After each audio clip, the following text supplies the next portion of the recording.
రాజమండ్రి నగర శివారులో చిరుత సంచారం స్థానికులను బెంబేలెత్తిస్తుంది. హౌసింగ్ బోర్డు అటవీ ప్రాంతంలో 4 రోజులుగా చిరుతపులి సంచారం వార్తతో ఎప్పుడు ఏం జరుగుతుందనని ప్రజలు బిక్కుబిక్కుమంటున్నారు. చిరుతపులి ఇప్పటికీ ఆటో నగర్ వైపుగా మళ్లీ వచ్చిందని అక్కడి ప్రజలు అప్రమత్తంగా ఉండాలని అటవీ అధికారులు చెబుతున్నారు. మరోపక్క అటవీ ప్రాంతంలో ట్రాప్ కెమెరాల ద్వారా బోన్లు ఏర్పాటు చేసి చిరుతను పట్టుకునేందుకు విశ్వ ప్రయత్నాలు చేస్తున్నారు. 3 రోజులుగా చిరుతపులి కోసం అటవీ అధికారులు గాలిస్తున్నారు. నిన్న మొన్నటి దాకా హౌసింగ్ బోర్డు, శ్రీరాంపురం, దివాన్ చెరువు, లాలా చెరువు పరిసర ప్రాంతాల్లో సంచరించిన చిరుత ఇప్పుడు జాతీయ రహదారి దాటి మళ్లీ ఆటోనగర్ వైపు వెళ్లినట్లు అధికారులు చెబుతున్నారు.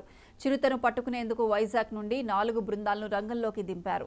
2 రోజులుగా వర్షం ఎక్కువగా ఉండడంతో ఆనవాళ్లు గుర్తించడం కష్టంగా ఉన్నట్లు తెలుస్తోంది.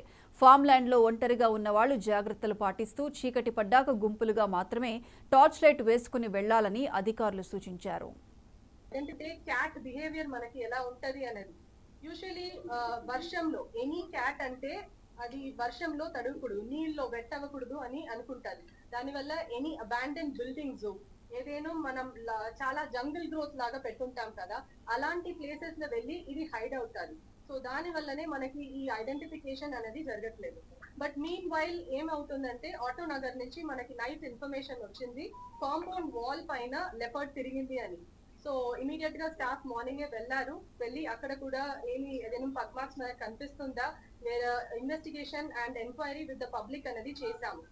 మీన్ వైల్ ఇప్పుడు మనకి ఇక్కడ దివాన్ చెరువు ఆర్ఎఫ్ ఆఫ్టర్నూన్ టైం నుంచి మనకు మిగతా యానిమల్స్ కాల్ వింటుంది. కాల్ అంటే ఏదో ఒక మనకి టైగర్ లేదు లెపర్డ్ ఇంకొక ప్రేని చేస్ చేస్తున్నప్పుడు, లేకపోతే లెపర్డ్ పక్కన వస్తే ప్రే అనేది ఒక కాల్ ఇస్తారు.